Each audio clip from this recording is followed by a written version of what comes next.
Meu público não tá em todas as redes. E até porque senão vem um burnoutzinho de leves, né? Então hoje eu sei que algumas vezes eu não vou ter o caminho mais rápido. Justamente porque a gente erra toda hora. Mas que vai ser um caminho que eu fiz e construí por mim, assim. O conselho que eu daria seria...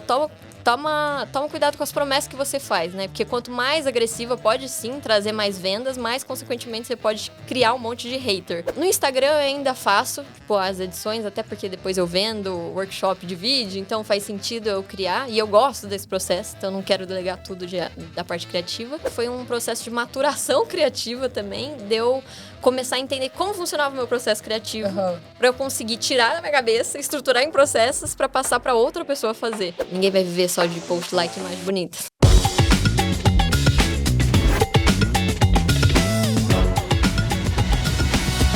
Oi, gente, meu nome é Letícia Maia e o Hotmart Cast começa agora.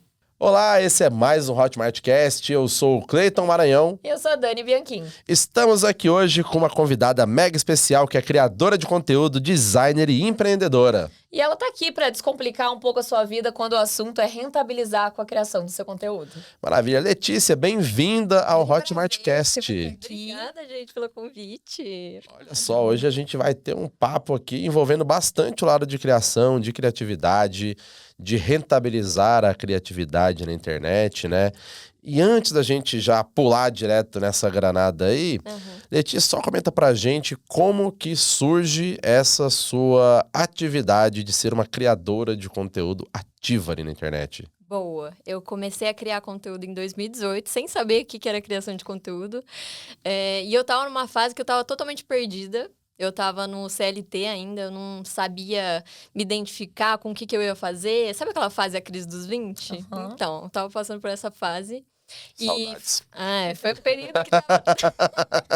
Bons tempos. Já tem 20 anos, né? Quase. E aí eu tava muito refletindo sobre qual era o propósito da vida. Eu sou uma pessoa que adora ficar refletindo sobre essas coisas, assim. E depois eu parei pra pensar, precisa ser alguma coisa a mais, né? E eu comecei a postar, né? Voltar a desenhar e a postar no Instagram fechado mesmo. Alguns desenhos, assim, tirando umas sátiras sobre os dilemas da vida, eu pegando metrô, eu passando por dilemas de saúde mental, enfim, fiquei brincando lá com a ironia.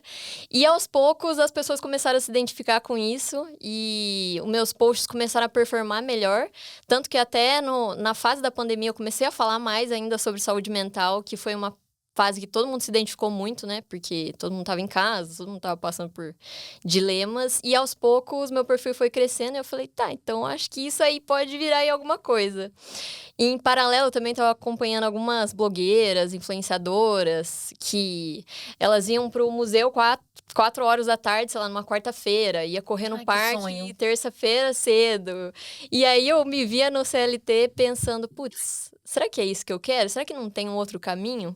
Então, todos esses questionamentos, eu diria, assim, no começo da criação de conteúdo, foram importantes para eu entender que talvez existisse, assim, um outro caminho, que não um caminho tradicional, que não um caminho que foi apresentado para mim, mas que poderia ser o meu futuro trabalho. E no CLT você já atuava como designer, né? Eu atuava como designer, eu sou formada em publicidade e marketing, mas eu sempre gostei mais do lado de criação. Eu acabei indo porque, assim, todo mundo fala, né, vai ser artista, vai trabalhar com criação, vai passar fome, todas aquelas coisas assim. E tá todo mundo certo. Não, Letícia, isso aqui Não. acho que não. Não, se for no CLT, se for publicitário, é... Então, aí formei em publicidade, formei em marketing, mas aí eu sempre fui mais pro lado da criação, mas com essa pegada um pouco mais marqueteira, de vendas e tal, porque no final do dia era o que eu achava que ia dar mais dinheiro, né? Se eu fosse fazer artes plásticas, etc., achei que eu ia passar fome, todo mundo dizia isso. E aos poucos eu fui me encontrando nesse universo, assim, de criar na internet, porque eu tinha muita liberdade criativa. Então, eu não precisava necessariamente seguir um roteiro naquilo que eu estava criando, e eu conseguia falar as ideias, aquilo que eu pensava, mostrar um pouco a minha visão de mundo, e nesse meio do caminho também me encontrei como comunicadora, que também está alinhado ao design, que eu fazia muito post carrossel. Então, no início do meu perfil, principalmente, eu cresci muito perfil com postagens carrosséis, assim, fazendo design. Legal. Muito legal. E aí, a gente tá falando que você é uma pessoa muito criativa, que você consegue viver da sua criatividade. Como é que você poderia explicar pro pessoal que tá acompanhando, que ainda não te conhece, de uma forma mais palpável, de como que a sua criatividade se reflete, de fato, na sua criação de conteúdo? Tá. Eu gosto de pensar assim, que cada pessoa tem bate a inspiração de um lugar, né? Uhum. Pra mim, principalmente, vem da autorreflexão, do autoconhecimento. Então, se vocês olharem o meu perfil hoje, basicamente, as ideias, o processo criativo são coisas que eu vivi e eu interpretei algo diante daquela situação e que, no final, virou um post em formato de uma reflexão dentro de um determinado assunto, que, teoricamente, é o meu nicho hoje, né? Mas, talvez, o Clayton é uma pessoa que gosta muito de assistir seriados ou notícias. E às vezes ele vai fazer muito tipo de postagem no perfil dele que é avaliando um case, avaliando uma notícia, uma trend que tá bombando. Então, eu vejo que existem esses dois processos criativos hoje e eu me identifico com esse segundo. Então, minha criatividade vem desse interior e aos poucos eu entendi que não dava pra ser só inspiração, fazer aquilo que eu tava com vontade no dia, porque no final do dia a gente tá vivendo com aquilo, né? A gente tá trabalhando e, querendo ou não, as contas chegam no final do mês. E eu entendi que era necessário ter processos. Perfeito. Isso é até o que eu meio que ia perguntar aqui, né? Porque não é só ser criativo. Porque, a ideia a gente tem o tempo todo, né? Exato, sim. E aí, mas é você explorar o seu lado com a pessoa que cria e você também mostrar para as pessoas a parte intencional dessa criação, né? A parte onde você cria com um propósito do que fazer ali. E hoje em dia, por exemplo, tem aquela velha brincadeira a hora que você começa a trabalhar com uma coisa que você ama, você deixa de amar aquela coisa. Mas, tipo assim, no seu caso... Trabalha com o que você ama. Trabalha com o que você ama e não é mais nada. Odeio tudo. Odeio tudo. Mas no seu caso, você segue gostando pra caramba da sua área de atuação, né? E Sim. então você começou um pouco antes da pandemia a lidar de forma mais, assim, mais profissional como criador independente, né? E já faz uns 4 anos desde então que isso deu essa crescida. O que rolou nesse período que você não imaginava que fosse acontecer com você? Como alguém que virou uma empreendedora criativa? Putz, sei lá, participar de um podcast. Não, mas tô brincando, é verdade. A gente, ano passado, não sei, pra quem perdeu o Fire do ano passado, a Lê participou de um painel também lá no palco, né? Que a gente tava conversando sobre comunidade. Então tem várias coisas muito grandes, né? É verdade. Não, mas eu imagino que deve ter uma galera que às vezes te acompanha hoje em dia, que é um pessoal que você admirava antes. Sim. Então, é uma vida muito diferente do que a rotina de CLT, né? Começa com a certeza. dinâmica fica completamente fora da casinha. Perfeito. A gente também comentou muito, teve um outro evento que a Letícia participou junto com a gente também, né? Que foi da VidCon. Verdade. E a gente tava comentando muito sobre criar em momentos difíceis também, né? Que aí começa a virar seu teto de vidro, né? Você, putz, eu ensino sobre criação, Sim. então eu tenho que estar criando o tempo todo, Criativo mesmo o tempo inteiro, né? o tempo inteiro. Hoje em dia, como que você faz pra criar nos dias ruins? Tá. Putz, eu tenho muitos processos hoje em dia, então eu sou a louca do Notion. Eu acho que não sei se vocês usam, Adoro, mas a gente usa aconselho aqui. pra todo mundo. Só conta pra gente o que é o Notion, que eu acho que uma galera que não conhece. Gente, o Notion é uma plataforma de produtividade e organização. Então, você consegue ter esse software tanto no computador quanto no celular. E pra mim, isso é incrível. É pra documentar coisas, planejar, é ótimo. Ótimo, perfeito. E eu organizo tudo, assim, da vida pessoal e da vida da empresa, né? Acabo separando em pastas, blocos diferentes. E hoje em dia eu tenho desde traqueamento dos meus hábitos, da minha felicidade... até, e como tá meu sono, Vira quantas seu horas eu passo no planner, celular, até organização, planejamento de conteúdo, metas, questão de faturamento, organização e planejamento mensal, né, sei lá, organização de tarefas da equipe, então, lançamentos, tudo tá lá. Então, isso daí eu vejo que é o meu porto seguro quando eu não estou bem e que eu preciso criar, porque afinal do dia, a criação de conteúdo vira um trabalho, então... Sim. A gente entende que se a gente ficar muito tempo sem postar, às vezes o algoritmo vai penalizar a gente. Ou, né, querendo ou não, o ritmo de criação é muito acelerado quando a gente vende infoprodutos, por exemplo, ou quando a gente faz publicidade e tem que entregar métrica para o cliente. Então, querendo ou não, eu acabo usando dessas ferramentas no dia a dia que me ajudam. No geral, eu sempre tenho ideia, sei lá, tô tomando café, tô tomando banho antes de dormir. Então, nesses momentos, quando eu tenho uma ideia, tenho uma reflexão, eu já recorro ao meu Notion, anoto tudo da minha ideia lá, que eu tive meio aleatório, assim, sem muitos grandes escritos e tal.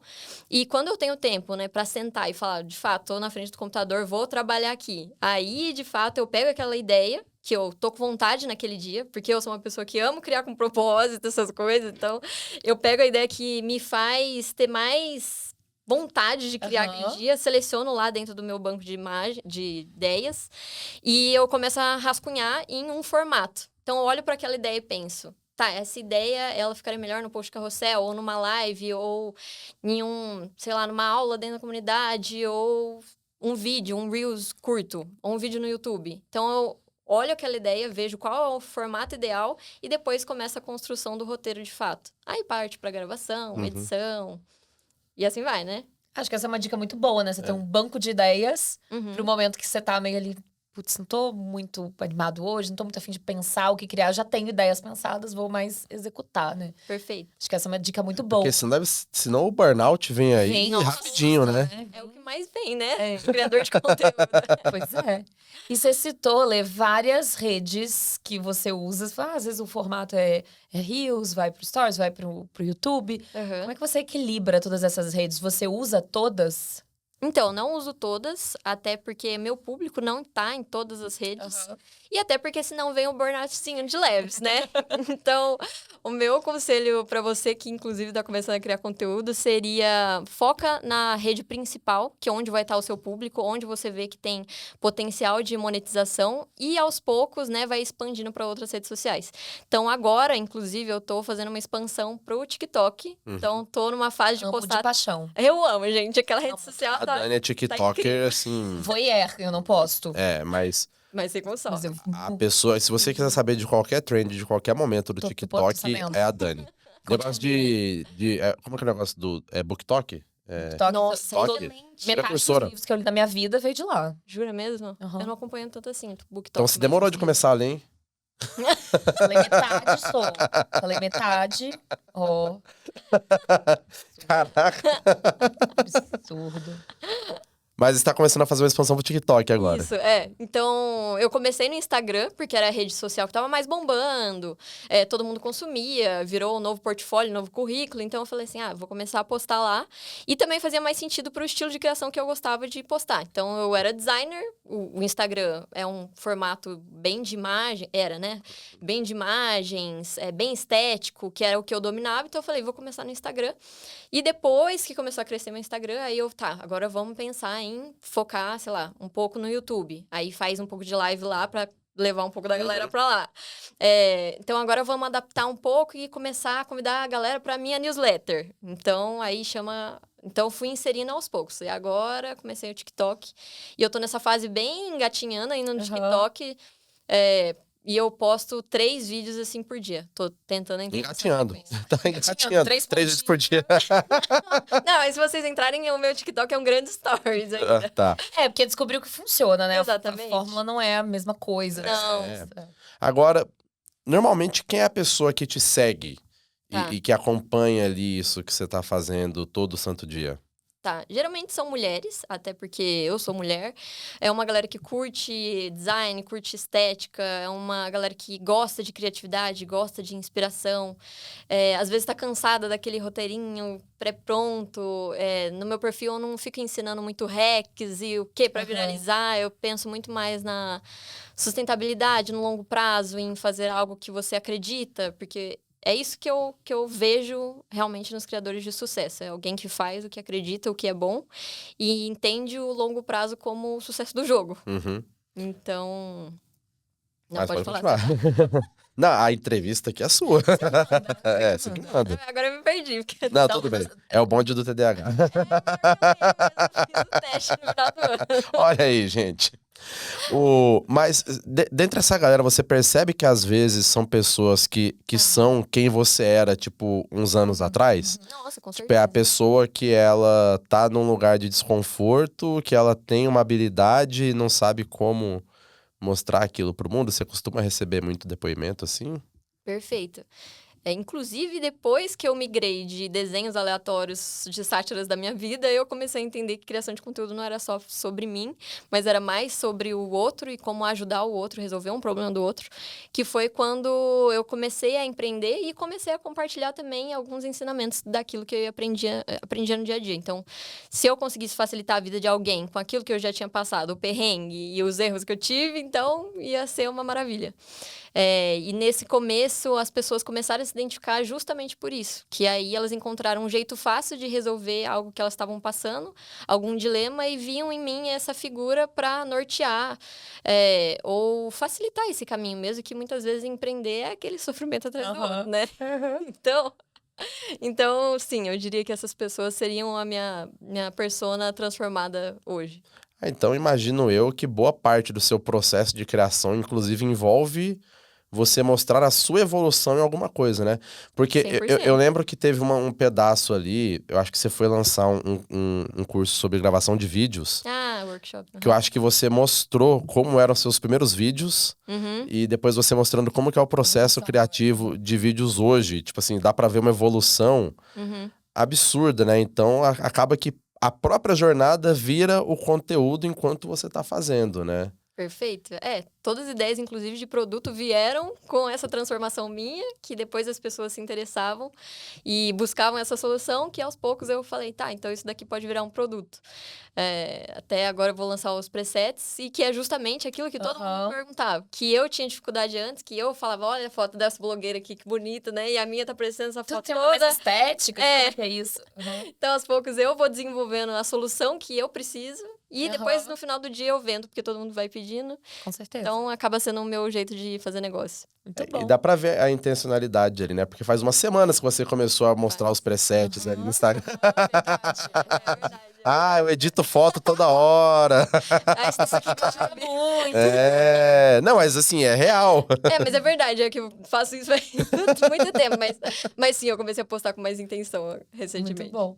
E você vê que alguma coisa você errava muito no início, ou você faria diferente hoje com tudo que você aprendeu? Olha, essa pergunta é bem reflexiva. Tantas coisas a gente faria diferente, né?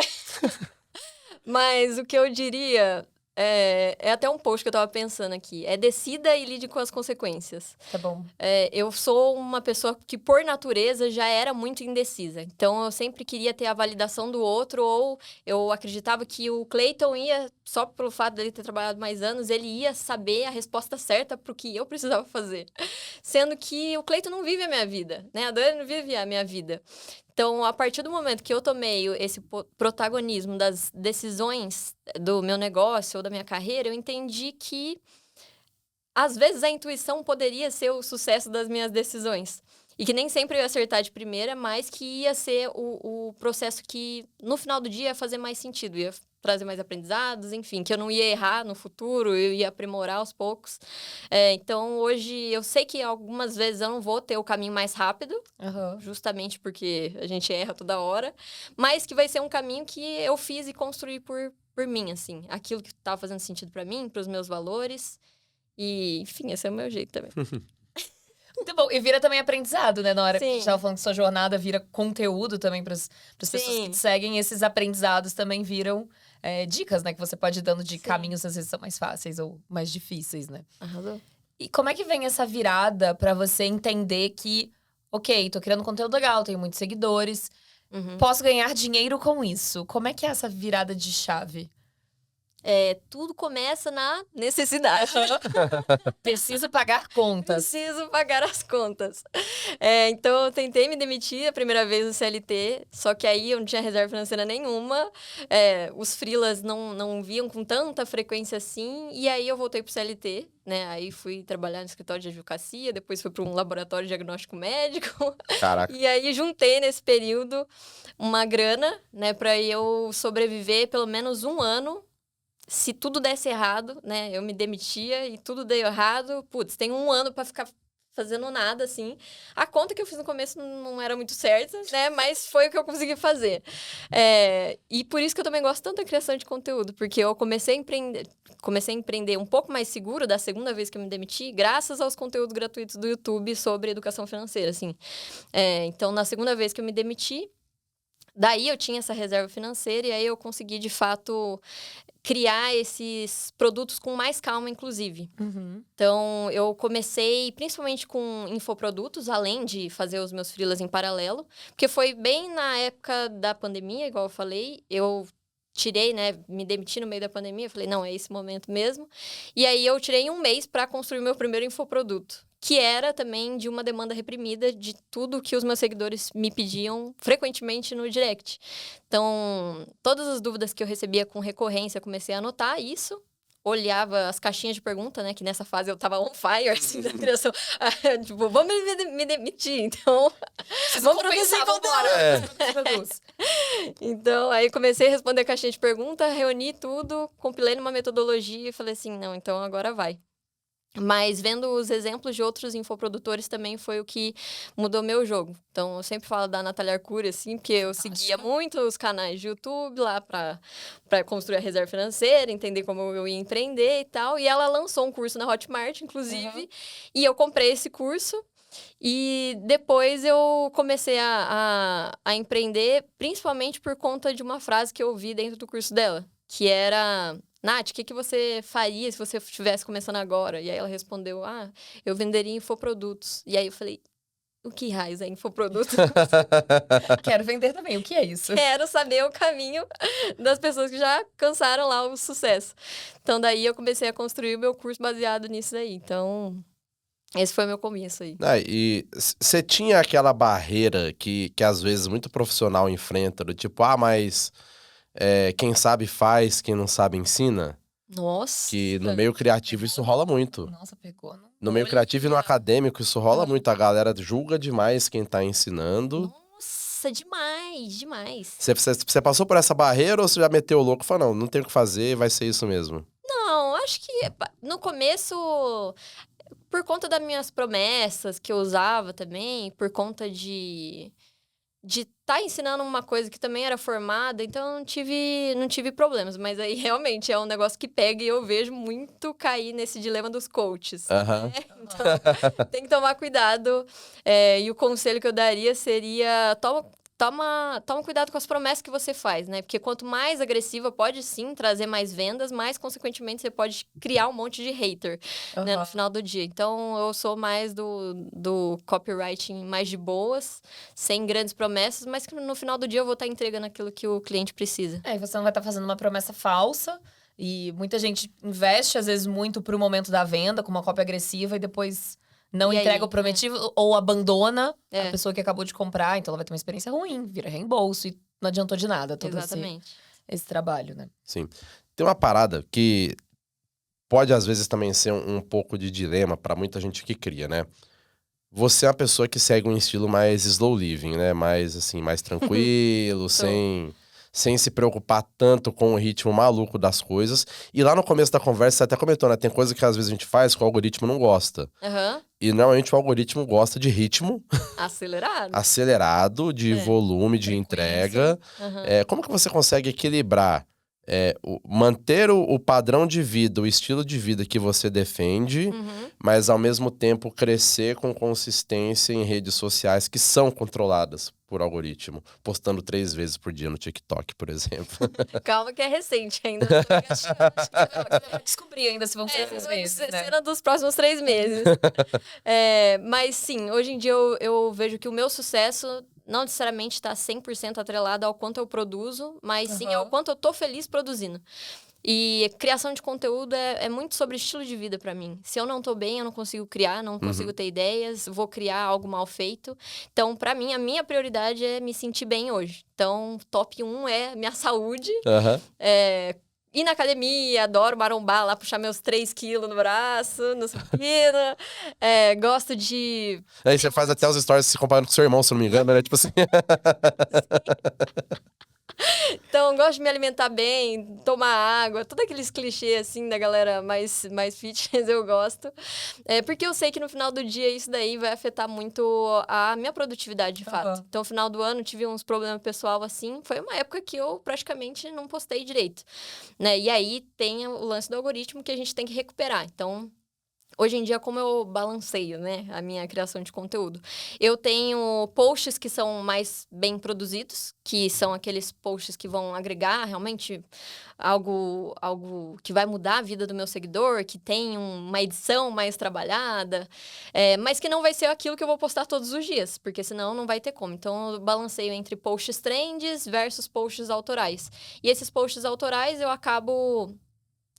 usando um formato, hoje em dia, o formato de vídeo, né? Que funcione no máximo de plataformas possíveis. Uhum. Então, antes eu fazia muito carrossel, igual eu falei pra vocês. Hoje em dia, eu praticamente só faço vídeo. Porque, afinal, se eu quiser postar em 3 redes sociais um mesmo vídeo, eu consigo. Nem sempre vai ser o conteúdo que vai performar. Mas aí eu fico entendendo a inteligência do Instagram, a inteligência do TikTok. E aí, hoje em dia, encontrei um meio termo que esses conteúdos autorais eu consigo publicar nas 2 plataformas e elas performam bem. Boa. Então, eu faço esse mix, assim. Boa.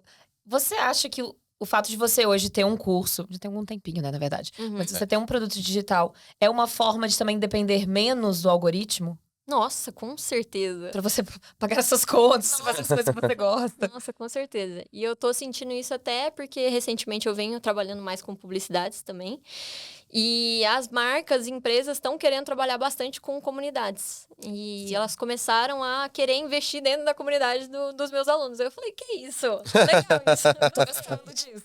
E meu perfil, ele foi hackeado no começo do ano e eu senti... Nossa, deu agonia de ver aquilo ali. Eu vou te confessar que eu fiquei por um tempo achando que estratégia diferente que ela Gente, tá fazendo. acho que é tudo Eu achei que era pensado. Não, pelo amor de Deus, não faço não. Nossa, deu uma agonia aquilo ali. Dá muita agonia. E aí eu percebi o quanto foi importante esse processo de virar infoprodutora, inclusive para criar um negócio mais maduro. Porque Sim. no início a minha criação de conteúdo dependia 100% do Instagram. E a minha monetização também. Hoje em dia ainda depende muito, porque afinal eu sou uma criadora de conteúdo, mas eu tenho lá os meus leads, eu tenho as minhas bases de cliente, eu tenho os encontros mensais com a minha comunidade. E agora as marcas também estão investindo. Então, enquanto o meu perfil estava hackeado lá, eu ainda estava monetizando com as publicidades dentro da comunidade e ainda na newsletter. Então eu falei assim, cara, muito bom. Esse foi o momento que bateu a chave. Eu falei assim, tá valendo a pena fazer isso daqui, por mais que seja um pouco mais complexo, não seja, literalmente só postar os conteúdos lá, se preocupar quanto de like tá tendo. Mas foi uma decisão mais estratégica que hoje em dia me dá paz. Então, no começo, quando o perfil foi hackeado, né, as pessoas, Lê, por que você tá tão calma? Daí eu falei, calma, gente, calma. Eu sei que vai dar certo, mas agora eu tô calma porque eu sei que eu tenho os meus contatos. Então, o perfil foi hackeado, eu peguei e já disparei para todos os leads, para todos os grupos de WhatsApp que eu tinha de lançamento. Já tinha feito BO, já avisei todos os clientes. Então, nesse primeiro momento, eu já me senti mais... Putz, estou um pouco mais segura. Fiz o que eu podia fazer. Já tô com a consciência um pouco mais limpa, tipo... E quem te segue e olha aquilo ali, de certa forma, é que percebe que tem alguma coisa ali que não é você, né? Putz, sim. Eu fiquei achando Sim, não, uma né? estratégia estranha. Sim, mas- eu achei que sim. Eu achei que ninguém ia cair. Então, no começo, eu tava até bem calma, de boas, porque eu falei assim, gente, meu posicionamento, longo prazo, sustentabilidade, eu falando todos os dias que não tem dinheiro fácil, né? Nunca uso promessa agressiva. E aí, vem o hacker lá, botando vários gatilhos de escassez e tudo aqueles negócios assim. E aí, as pessoas caíram. Caraca. Sério? Caíram. Depois, eu fiz meio que uma gestão de crise, né? Aham. Depois, assim, que aconteceu tudo, fiz um pronunciamento lá no meu perfil e também pedi para as pessoas mandarem um relato, um depoimento de quanto elas tinham perdido versus como que foi aquele golpe, né? Como que aconteceu. E aí, depois, elas mandaram tudo no e-mail. E aí, eu compilei e aí agora eu tô no processo, né? Processinhos leves. Mas foi importante, assim. Eu acho que essa gestão de crise, ter essa base de clientes, seguidores próximos, querendo ou não, ainda é importante. Te mostra muito, né, como é bom ter outras camadas de proteção, né? Que aí, no seu caso, você tem tanto ali os próprios seguidores, mas tem os public posts que são feitos, tem o infoproduto, né? Tem a participação, às vezes, em alguma outra coisa, com alguma outra marca de mais longo prazo, para daí exatamente isso. No dia que acontece um problema, apesar de ele ser grave, ele não ser tão complexo assim, ou tão desesperador assim, quanto ele poderia ser por você só depender daquilo, né? Perfeito. Inclusive, uma outra coisa, a sua audiência hoje ela já deve lidar muito bem com a questão de você ter um perfil que é relativamente comercial, porque afinal você mostra sobre como monetizar a criatividade. Uhum. Como que foi pra você o desafio de precificar as coisas no começo ali? Tanto precificar a publicidade quanto precificar infoproduto. Tá. Publicidade, eu acabei conversando com outras amigas que já faziam antes, então usei bastante a minha rede de apoio, networking e tal. E eu fui na base do teste no começo. Então, fulana tem tantos seguidores, tá cobrando tanto pelos É stories. aquela coisa, cobrou, aceitaram rápido demais, aumenta o preço. Aumenta o próximo. Que é o clichê que todo mundo faz, né? E funciona. Funciona. Então, no começo foi meio que isso, até porque eu precisava entender o mercado, como que funcionava. E aí, aos poucos, eu fui entendendo, né? Tá, então, se é um cliente maior, vai ser tal preço. Se é um cliente menor, vai ser outro preço. Dependendo do número de entregas, dá pra fazer um valor menor. Então, aos poucos, eu fui criando essa manha. Mas começo mesmo foi baseado no mercado. E troca conversas com outros amigos, tanto infoproduto quanto publicidade. A gente erra no começo, óbvio, né? A gente sempre cobra mais barato que a gente deve cobrar, porque tem a síndrome da impostora, a gente tá começando, a gente fica querendo entregar uma faculdade vendendo um e-book, sabe? Então tem todos esses dilemas, assim, mas aos poucos a gente vai pegando, né? Vai estudando mais também, entendendo, né? Que tipo de valor ou tanto que você consegue cobrar para cada formato de produto. E hoje em dia eu cobro o valor que eu acho justo, assim, que a minha audiência consegue pagar, que é de certa forma mais acessível, mas que de certa forma também eu consiga cobrir todos os custos que envolve a criação de conteúdo, pagamento de ferramentas, etc. Nada que uns 15 mil reais. por comprador. Você já tem mentoria, inclusive? Não. Aí, ó, logo. Mas Ai, Uma hora gente, dessas vai ter também. E aí, falando sobre custos, aí, hoje, como é que é a sua estrutura enquanto empresa, né? Que, imagina assim, 4 anos atrás estava no CLT, hoje você tem uma equipe. Sim. Hoje em dia, eu trabalho com algumas pessoas fixas e outros prestadores de serviço que eu contrato em épocas de lançamento. Eu gosto desse formato até porque, às vezes, eu estou mais focada em publicidade, então, daí, não necessariamente compromete mês a mês o valor final, né, do mês. Então, hoje em dia, eu tenho o Rubens, que me ajuda bastante com a parte de comercial, automações e atendimento com o cliente na parte de infoprodutos. Então, ele me ajuda todas as configurações, é uma maravilha. O Rubens é a pessoa próxima, assim, a gente faz as reuniões semanais e tal. Tem as meninas de social, que elas me ajudam, inclusive, a dar uma olhada no direct para ver se não tem uma resposta de alguma marca, que a maior parte das publicidades acabam chegando pelo direct, pelo e-mail. Então, elas fazem essa frente. Olham também comentário para ver se tem alguma questão que tá pegando, sabe? Então, isso me traz uma tranquilidade no dia a dia para saber que as coisas estão rodando. Até porque eu trabalho com infoprodutos, às vezes trabalho com ManyChat, automações, então a gente tem que saber, tal pessoa digitou o código errado. Então, aí elas já me ajudam a fazer essas questões. E fora as frentes de design, né? Quando tem lançamento, eu contrato uma designer hoje em dia. Consegui desenhar essa parte, né? Que é a parte que eu mais gosto.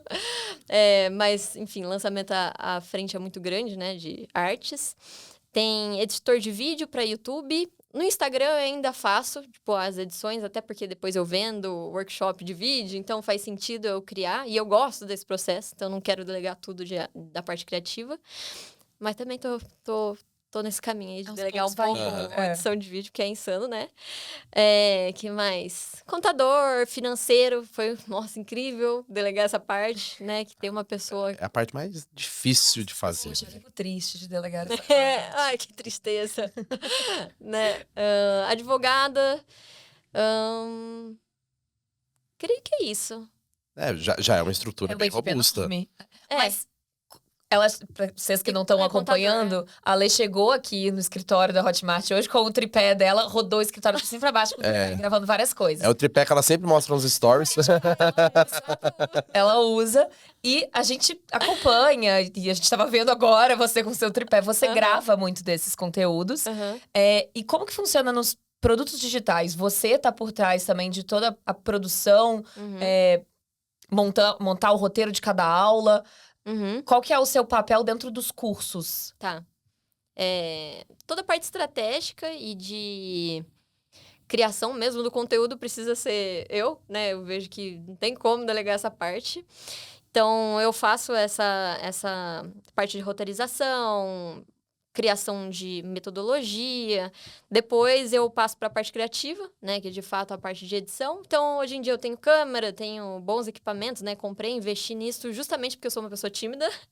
Então, eu não consigo gravar com outra pessoa na frente. Já gravei um curso de fora, assim. Mas não é algo muito natural, eu me sinto mais confortável falando sozinha com a câmera. Então, entendendo Totalmente isso... o oposto do resto das pessoas. É? Jura mesmo? Geralmente, quem fica sozinho com a câmera dá uma travada. Caraca, gente, Então tá aí um outro jeito de vocês fazerem. Cada um acha o seu jeito. Não é mesmo? Então daí eu gravo sozinha, né? E depois passo para um editor a parte de edição de vídeo, né? E aí depois edita e sobe na plataforma. Mas basicamente é isso. Tem um lance aí, né? Isso tem muito a ver com esse ponto que você respondeu da Dani e você tava comentando sobre a estrutura do seu time também. O que você acha mais difícil quando você começa a delegar um negócio que você gosta de fazer? Igual você falou que tem uma parte ali de design que você delega nas fases de lançamento. Então tem uma parte ali de edição de vídeo dos cursos que você entrega para outra pessoa fazer também. Porque afinal a pessoa que é a sua empresa é você. Então se você for fazer tudo, ferrou. Mas também você vai ter que delegar tarefas que você gosta. E aí, onde que tem as dificuldades em você passar por uma pessoa aquilo que você ama fazer? E quais são as dicas para fazer isso bem feito? Tá. Calma aí, você pode repetir, por favor? Normal. Onde estão as ciladas, as dificuldades em delegar uma coisa que você gosta de fazer para alguém? Tá, a dificuldade é a síndrome do... Eu acho que eu sou melhor, né? Ninguém vai fazer do jeito que eu faria. Infelizmente, o ego bate nessa questão. Não que você ache que você é o melhor, mas você acha que você fazer aquilo que tem na sua cabeça vai ser o melhor. Nossa, total. E que já bate também com a questão de todo criativo acaba levando a criatividade muito como uma intuição. Então, não, porque eu sei que daí se eu jogar um negócio aqui, e aí você vai fazendo aquele processo criativo enquanto você está executando a tarefa.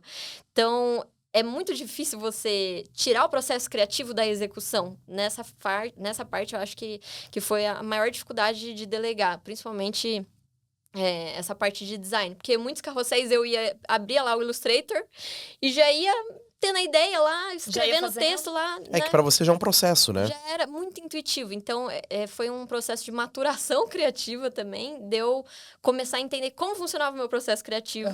Pra eu conseguir tirar da minha cabeça, estruturar em processos pra passar pra outra pessoa fazer. E outra dificuldade, inclusive, era questão de... Putz, mas por que eu tô escrevendo num Word aqui? Qual parte que tem que alterar? Sendo que era muito mais suave eu só pegar, abrir o Illustrator e alterar lá... Entendeu?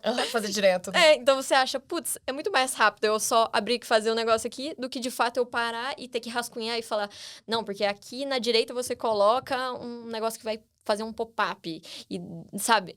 Então eu achava muito mais suave eu abrir a ferramenta e fazer do que de fato ter que escrever tudo o que era pra a pessoa que eu tava delegando fazer. Então, essa com certeza foi uma dificuldade minha. E se você não descrever, a pessoa nunca vai aprender também, né? Não, exatamente. Mas aqui também vai um pouco da paciência, que no começo eu não tinha muito e ainda tô desenvolvendo isso em mim. De que ninguém vai vir pronto, ninguém vai saber o jeito que você gosta da edição X e que você gosta de que vai o texto ser de tal jeito. E aos poucos eu fui me desvinculando um pouco também desse processo de ego e construção do processo criativo, assim, que foi excelente. Hoje em dia, então, a minha designer faz arte melhor que eu, assim. Olha aí. Não é? Não, mas isso é um assunto que sempre rola muito nas rodas de conversa com a galera que tá empreendendo, né? Recentemente a gente recebeu um convidado aqui que na hora do almoço ele tava falando, ele falou, cara, eu tenho muita dificuldade em delegar o marketing da minha operação, porque a pessoa de marketing sou eu e eu não acho ninguém que cumpra todos os requisitos. Eu falei, mas você não vai achar ninguém que cumpra todos os requisitos. Você Exato. tem que achar alguém que é muito bom em uma habilidade Desenvolver. e o resto você vai colocando essa pessoa pra desenvolver e um dia ela vai ser muito melhor do que você naquilo. Nossa, eu acho que é uma coisa mais libertadora do mundo é quando você contrata alguém pra te ajudar, seja uma dupla de trabalho, que essa pessoa efetua aquela sua tarefa antiga melhor do que você. Sim. Aí você fala, cara, agora é bom que eu só preciso dar ideia pra pessoa. E depois de um tempo nem precisa mais dar ideia. Não, cospe umas ideias ali, ela vai fazendo muito melhor do que você. Vai fazendo muito melhor do que você. E acho que esse também é um dos grandes desafios de se tornar empreendedora, não é? É. Não é só você ter uma empresa, você ter que fazer a gestão dessa empresa, mas você desenvolver pessoas também, ajudar pessoas a se desenvolverem numa carreira também. Eu acho mais difícil, talvez, de ser empreendedor na criatividade é que o perfil de um profissional criativo é muito multifacetado, assim. Aham. Então, são múltiplas as habilidades, muitas vezes, e múltiplos gostos que uma pessoa criativa tem. Então, ela vai querer fazer tudo e ela vai saber fazer um pouco de tudo. E esse é o erro, porque se você pega, às vezes, Tô estereotipando aqui, mas não que todo mundo é assim, tá? Mas um advogado. Um advogado não sabe fazer design. Então, ele vai ter que delegar porque ele não vai saber fazer, entende? Só que quando você é criativo, mas eu sei mexer no Canva lá, sei mexer no Sei Photoshop, fazer. sei fazer lá uma coisinha. Então, aí você faz.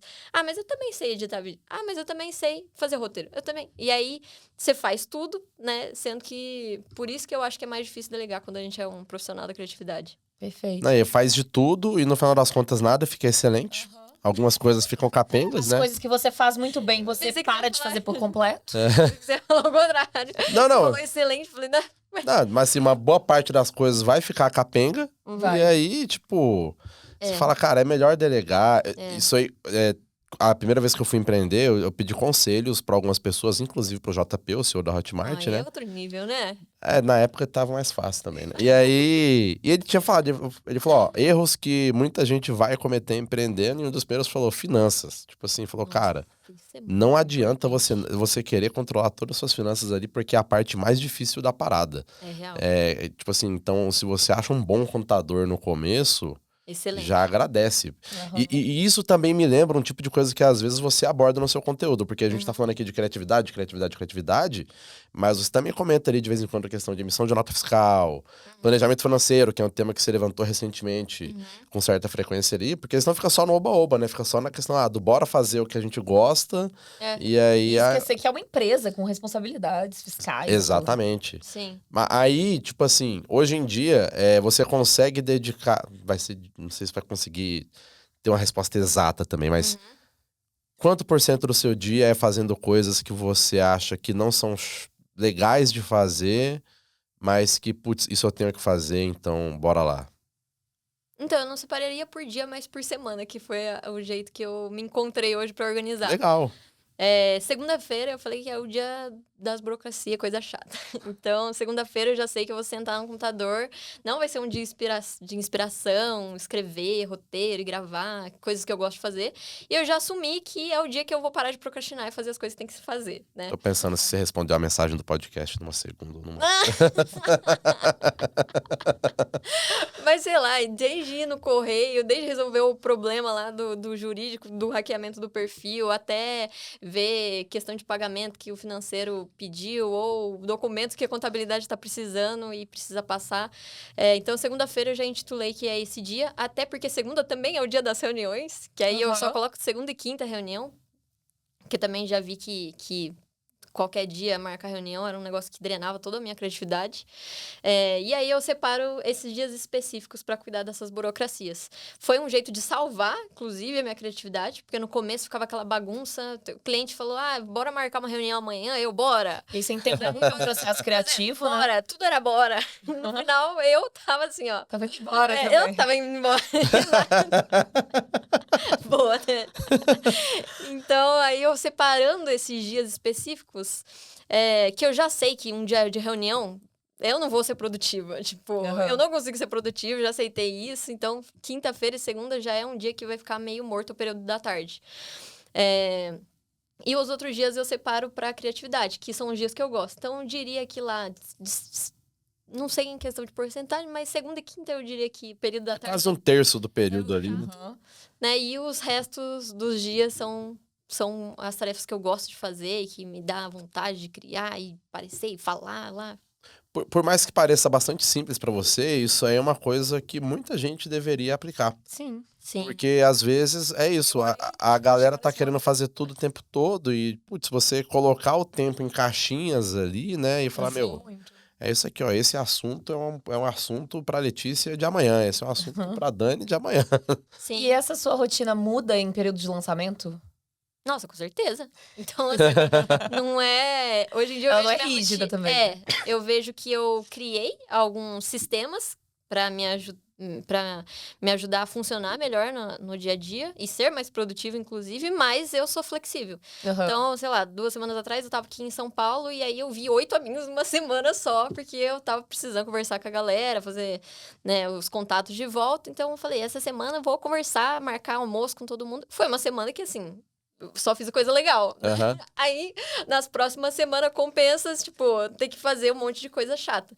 Então, eu vejo essa flexibilidade como parte do nosso trabalho como criador de conteúdo, porque é muito dinâmico, né? Então, hoje eu tô aqui com vocês, mas amanhã eu posso estar em casa fazendo roteiro, em casa gravando, ou resolvendo uma burocracia. Então, tudo bem, sabe? Tipo, mas no todo eu tenho que ver que eu tô seguindo esse sistema que eu planejei pra mim. Mas que tudo bem se numa semana de viagem, segunda-feira talvez não vai ser a semana da segunda chata, mas que a quarta-feira vai ter que ser a quarta chata. Faz essa adequação. Lê, uma frente que eu queria aproveitar pra te perguntar aqui, que a gente conversou quando você tava no FAIRE no passado sobre comunidade. Que é uma entrega de conteúdo e uma forma de fomentar a interação entre pessoas que te seguem, ou, na verdade, pessoas que têm o mesmo interesse, cada vez mais forte, que a gente, né, enquanto consumidor, também busca cada vez mais. O que você vê que é a principal força das suas comunidades? O que você consegue entregar de principal diferencial dentro das comunidades? O que seria esse diferencial, de fato? É perfil comportamental? Pode ser, ou de algum conteúdo que dentro da comunidade é muito exclusivo? Alguma boa prática sua. Tá, geralmente o que eu faço? No Instagram, nas redes sociais, eu entrego um conteúdo mais inspiracional, motivacional, dou um famoso dicas, né? O passo a passo, uma coisa assim. Mas a estratégia, de fato, o raciocínio que tem por detrás e como eu me organizo, como eu faço, tá dentro dos infoprodutos. Então, desde essa parte aí de contabilidade, burocracia, o meu Notion, eu dou para os alunos tanto organização pessoal, profissional. Então, isso daí, o meu Notion eu nunca posto lá no meu perfil. Se eu posto um blurzinho lá.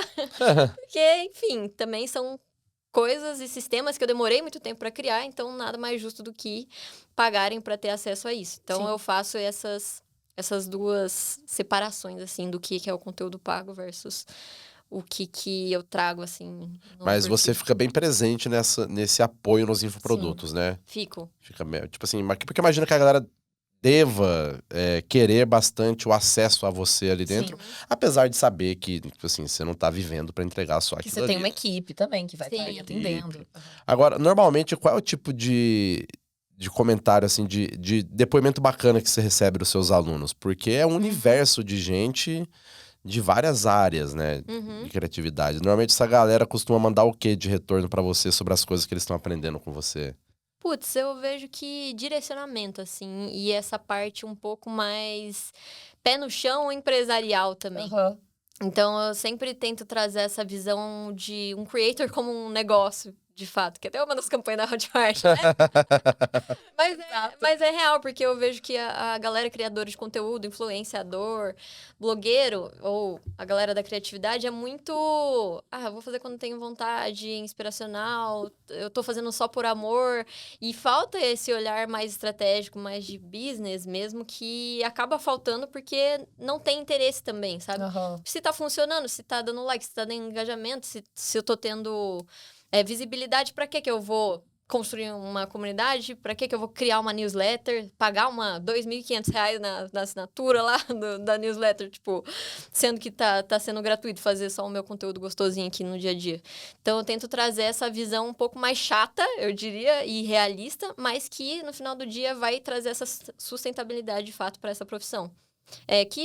Que não é o discurso que eu vendo tanto assim no dia a dia, até porque senão a gente acaba afastando. Então, no Instagram eu falo sobre o que as pessoas querem ouvir e mostro, né, um pouco desse lado que as pessoas querem consumir, e mais no conteúdo pago eu dou o que elas de fato precisam, né? Que ninguém vai viver só de post, like e imagens bonitas, né? Perfeito.